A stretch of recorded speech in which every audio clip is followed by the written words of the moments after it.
It's important to know how they debate. So the acronym SLED is most helpful. So SLED are the 4 big claims that are used by abortion fanatics: size, level of development, environment, and degree of dependency. So let's start with size. This is the easiest one to push back. They say because the being is only half a pound, or because the being is smaller than you, then you should have the right to be able to terminate that being. Well, okay, I'm 6'4". Should I be able to kill Steve because Steve is not as tall as me? I can answer that. No. Exactly. So on its face, it is ludicrous, right? No one in their right mind believes your moral value is based on how heavy you are, or how tall you are, or your mass. That is on its face just completely and totally wrong. Okay, so then level of development.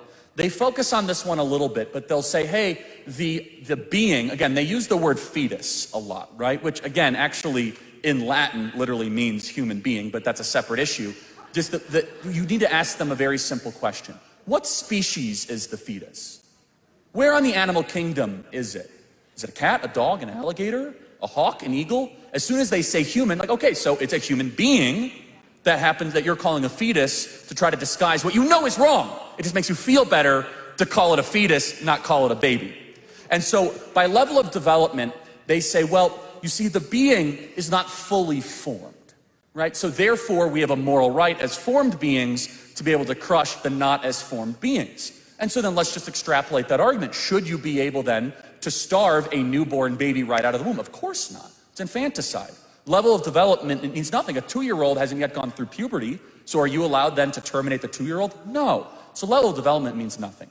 E means environment. This is something that the pro-abortion community used to focus a lot on, which is the location of the being matters. Kind of body sovereignty issue. However, let's play this out. Is the location of a being related to their moral worth? Of course not.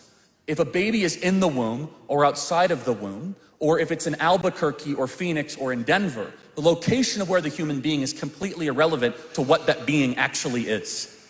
And so they use that as a way to try to create a false moral high ground. Now D in SLED, size, level of development, environment, degree of dependency, the D is where they really focus the most amount of time and attention, which is that being would not be able to live without assistance from the outside world. And so this is very hard for some people to push back against. They say, yeah, that's right. So, but immediately you should say, wait a second, where else in widely accepted morals, which by the way means Christian values, just so we're clear, are you able to terminate another just because they're dependent on you? If a baby is born and you just leave that baby there, is that baby gonna hunt and gather? Are they gonna participate in subsistence farming? Are they gonna drive to the grocery store? Of course not. Or how about elderly population? How about people that are in supportive nursing home care?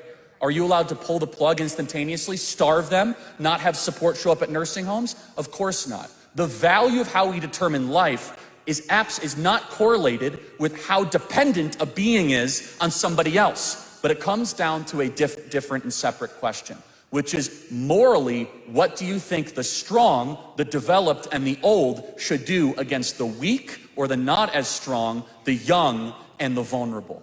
We believe the strong must do everything they can to protect the weak. Yep. Every other civilization, almost every other civilization before America, and most civilizations on the planet, find there is nothing wrong for the people with power to crush the people without power.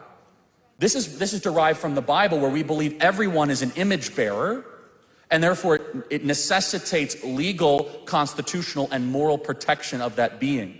That just because you're older, stronger, richer, taller, have more muscle mass, does not mean you could then use that incumbent advantage to go crush someone who isn't. Abortion requires the restraint of the strong to make sure the weak can thrive and survive.